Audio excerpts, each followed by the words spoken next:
They called 911 on me because I locked them out of a lake I legally own. Yeah, the same HOA that fined me for parking my boat, for painting my dock, for breaking neighborhood harmony. They thought they could bully me forever. But what they didn't know is that I spent months digging through old land deeds and found a loophole big enough to drown their whole HOA. So when they showed up screaming, I didn't argue. I handed the cops one document.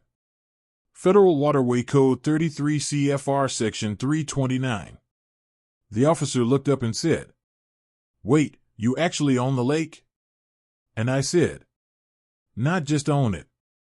It's under federal jurisdiction now." They called the police. But this time, the law was on my side. Where are you watching from right now? Tell me in the comments. I read every one. And if stories like this hit you the same way they hit me, tap that like button. Subscribe for more true power moves. And share this video with that one friend who hates HOA drama as much as you do. Because this is just the beginning. After that day, most people would have backed off. But I'm not most people. I've lived under this HOA for 10 years, 10 years of fake smiles, fines, and letters about violations. You know the type, the kind of people who think they own the whole neighborhood because they got elected by 5 votes and a Facebook post. It started small. A warning for leaving my fishing boat on the driveway. Then a fine for having my American flag slightly too low. Then another because my dock wasn't HOA approved. I paid the first one. Ignored the second. And by the third, I knew this wasn't about rules, it was about control. The HOA president, Linda Langford, acted like she ran a government. She'd walk the neighborhood in her golf cart like it was a patrol vehicle, snapping photos of lawns, docks, even mailboxes. Her husband sat on the architecture committee, which was basically a group of retirees deciding which shade of beige was acceptable for fences. And somehow, everyone was afraid of her. Except me. See, I'm not the type to yell or fight. I'm the type to research. And the more they pushed, the deeper I dug. One night, I was going through my property deed, and I noticed something weird. My boundary line stopped right before the lake. Not at the water, before it. That didn't make sense. If the HOA claimed ownership of the lake, why wasn't it listed in anyone's property line? So I started digging. County records. City archives. Old developer files. And after 2 weeks, I found it, a set of blueprints from 1972. The lake was never legally transferred to the HOA. It was listed under a dormant company called Riverside Development Group, which had dissolved decades ago. But the company's successor rights, including land and water rights, were never claimed. Technically, it was still federal navigable land, registered under a code that most people have never even heard of, 33 CFR Section 329. Now, that's where it gets interesting. Under federal law, a navigable waterway isn't owned by a private HOA. It's public or federally overseen, which means it can't be regulated by local associations. And in certain cases, it can be privately purchased and managed if it's not claimed. So I hired a property attorney, an old Navy buddy who owed me a favor. We filed a quiet claim deed, reactivated the lapsed registration under the Federal Waterways Act, and I officially bought the lake. Every inch of it. Legally. When the paperwork came back approved, I almost laughed. After 10 years of harassment, I now owned the one thing they all bragged about in their brochures, Lakeview Estates, a private lakeside community. Except the lake was mine now. Not the HOA's. A week later, I got a letter from Linda. She was furious. Said I'd violated community rights by claiming shared property. I wrote back with a single sentence. You can't violate what you don't own. She didn't take that well. Within days, the HOA held an emergency board meeting. They tried to pass a new lake usage rule, banning any modifications or gate installations. Too bad for them, they didn't have jurisdiction anymore. So I started making changes. I installed a proper dock gate with a federal access control sign. I repainted the shoreline markers. And I posted laminated copies of my legal deed on every public entry point. That's when things got loud. People started shouting. They said I was cutting off their community right. But no one wanted to see the truth that their beloved HOA had been lying to them for years. And then Linda called 911. She told the police there was a man illegally fencing off community property. When the officers arrived, I was waiting on the dock with my folder. Calm. Prepared. They asked me what was going on. I smiled, handed them my documents, and said, "Gentlemen, you're standing on a federal waterway. And I'm the registered manager." One officer took a step back, looked over the papers, and whistled. "Ma'am," he said to Linda, "he's right. This isn't HOA property." She turned pale. The rest of the board members just stood there, silent, humiliated. It was the first time in 10 years they had no power over me. That day, something shifted. The lake was no longer their symbol of control, it was mine. Every ripple in that water reminded me that sometimes the best revenge isn't shouting or fighting. It's outsmarting the system that tried to break you. After the cops left, word spread fast. By the next morning, half the neighborhood knew. People stood at the edge of the lake whispering, pointing, taking photos of my federal access signs. The HOA group chat must have exploded, because within hours, Linda was back, this time with backup. 5 board members marched up my driveway like they were delivering justice. Linda had that same clipboard, the one she used to hand out fines. She looked at me with that tight, fake smile and said, "David, you can't do this. You're violating our bylaws." I just smiled. "Your bylaws stop at the shoreline." She laughed like I was joking. Then she started quoting HOA code numbers, rules, amendments, things they'd invented years ago to make themselves feel important. But the more she talked, the calmer I got. Because for once, I didn't have to raise my voice. I had the law, real law, on my side. When she finally ran out of breath, I handed her a copy of my ownership documents. Stamped. Signed. Recorded with the county and the Federal Registry.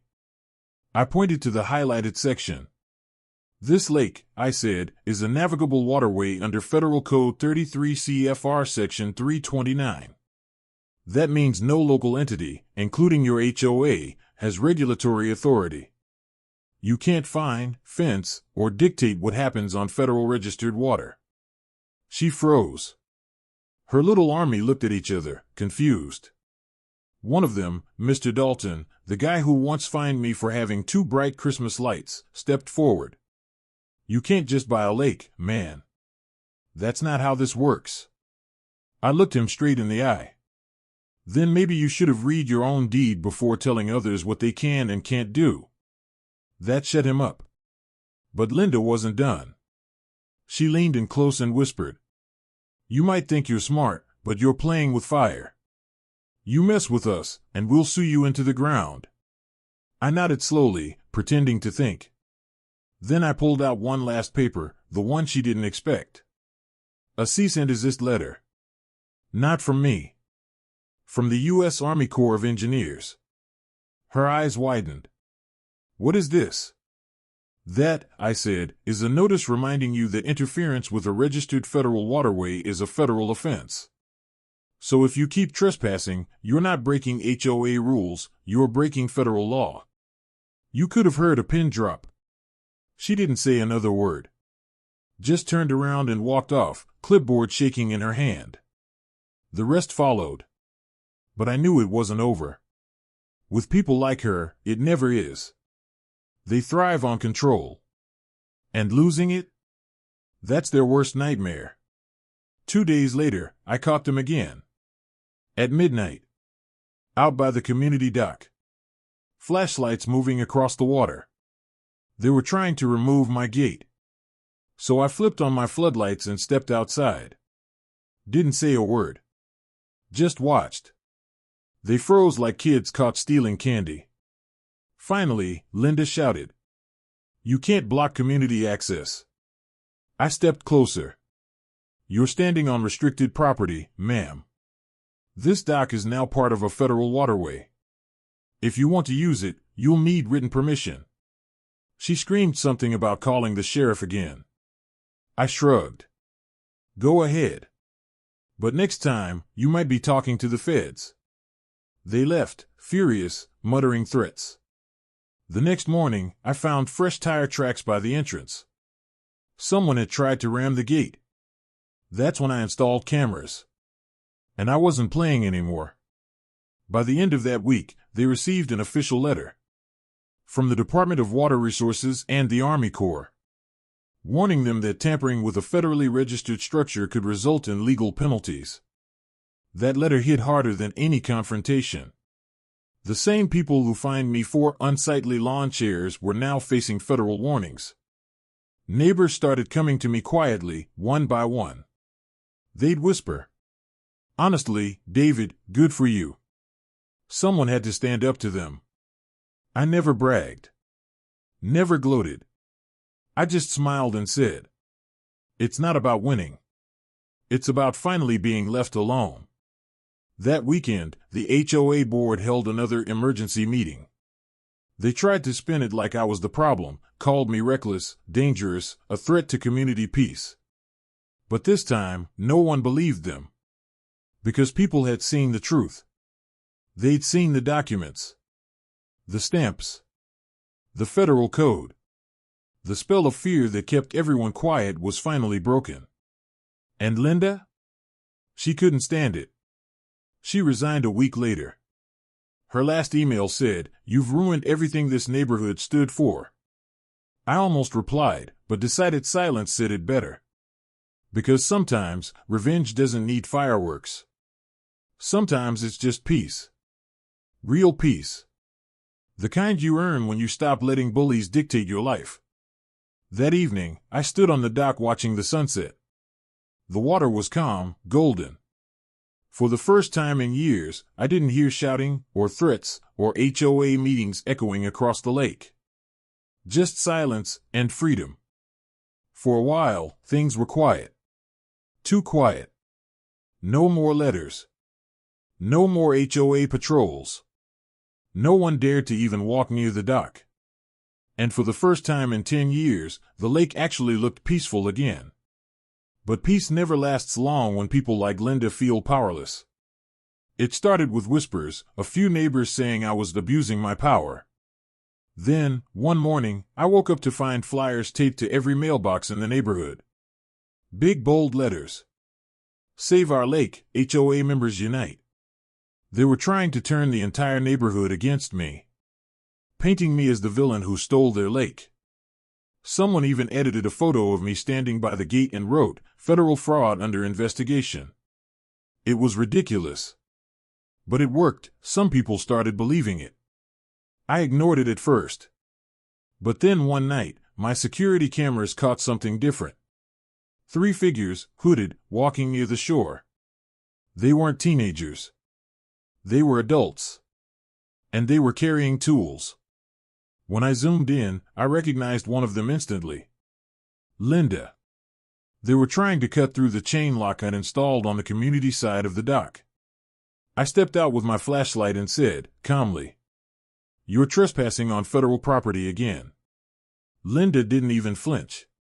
"You can't keep us off the lake, David. This belongs to the people." I held up my phone, the live camera feed still recording. "Then I guess the people won't mind being part of a federal investigation video." She froze. And that's when something unexpected happened. 2 bright lights appeared over the water. A low hum. A federal patrol drone, one of the new autonomous surveillance units managed by the Army Corps of Engineers.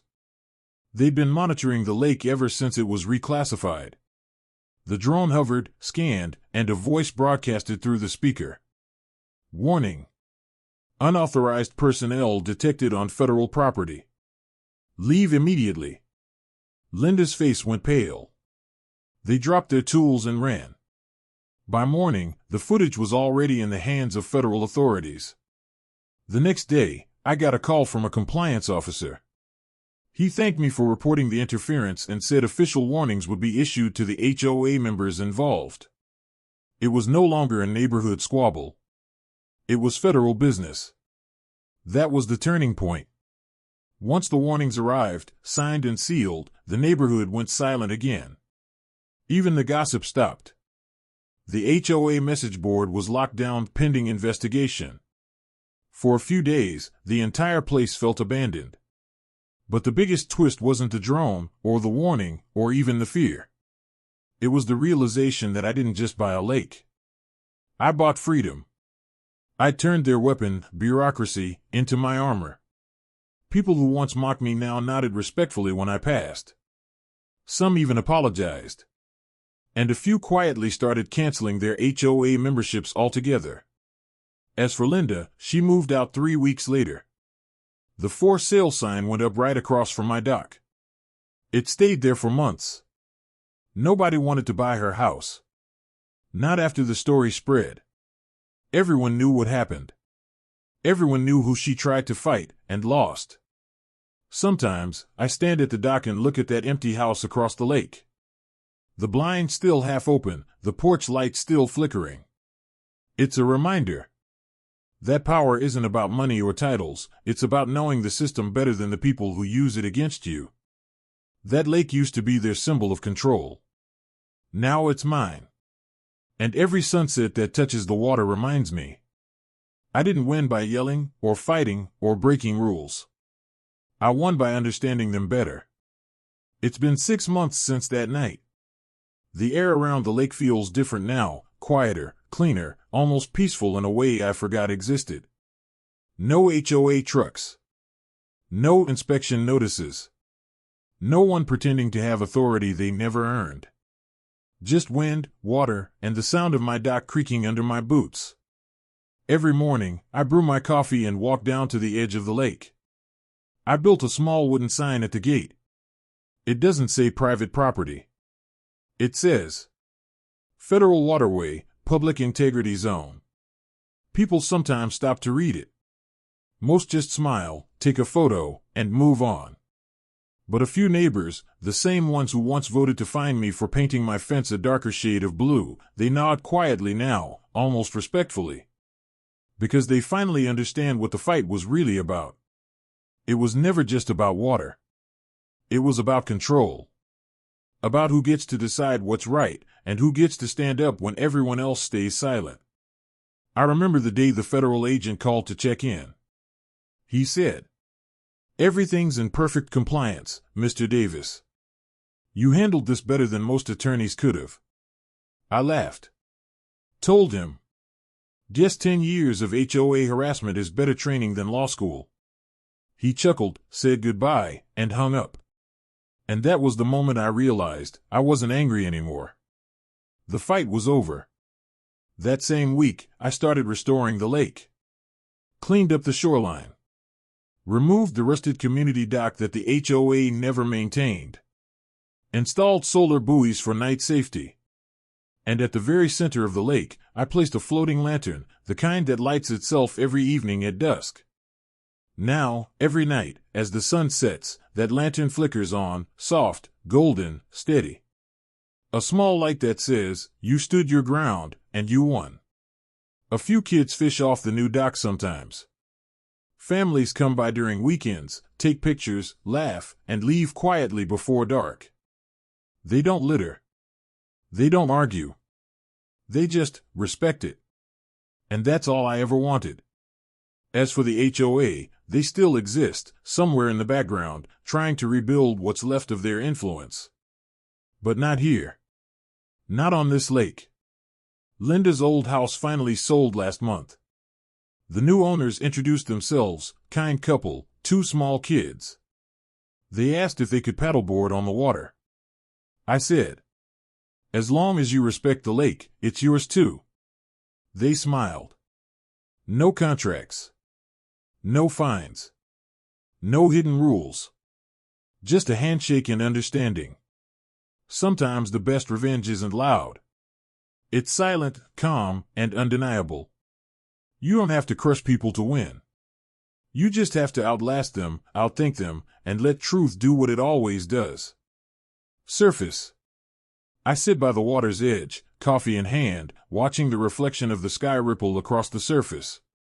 And I think back to everything that happened, the noise, the letters, the 911 call, the flashing lights. It all feels like another lifetime now. The lake is quiet again. But it's not empty. It's full of peace, of lessons, of earned freedom. And every time that lantern lights up across the water, I remember one thing. Sometimes, the only way to win is to make the system work for you.